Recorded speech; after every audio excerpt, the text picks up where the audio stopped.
David Carr, Durham, North Carolina.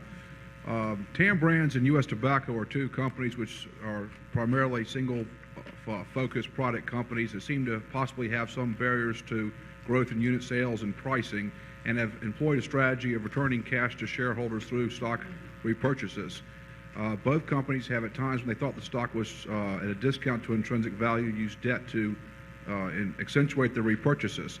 Those companies recently have talked about problems with going into a negative stated shareholders equity position through the use of additional debt to repurchase more shares at a time when both companies believe their stock's very cheap, and they appear to have the type of long-term cash flow that would at least allow that. Would you comment on the at least accounting treatment and the stated shareholders equity, and if you think that should be a real concern for management in those areas?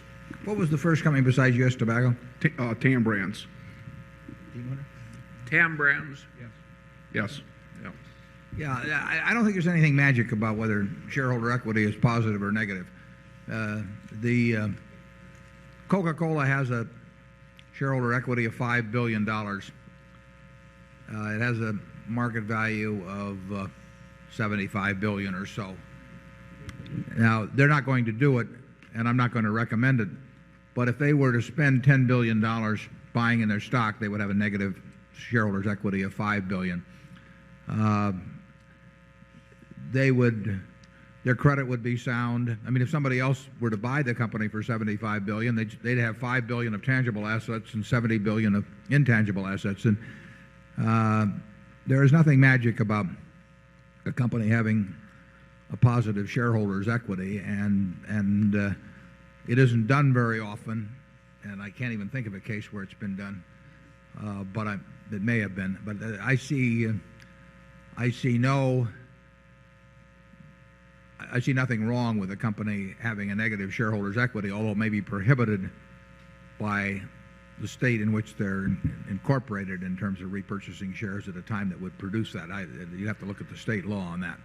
But any time a company in an LBO or something is bought out at some very large number over book value, in effect they're creating a negative, if they borrow enough money on it, they're creating a negative shareholders equity in terms of the previous shareholders equity. It's just a fiction as to the numbers between the two organizations. Now, you should buy in your stock when you don't have a use for the money, and that can be management specific. I mean, some managements might have a use for the money if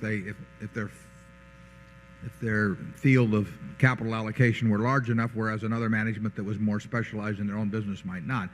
But once a company has attended to the things that are required or advantageous for the present business,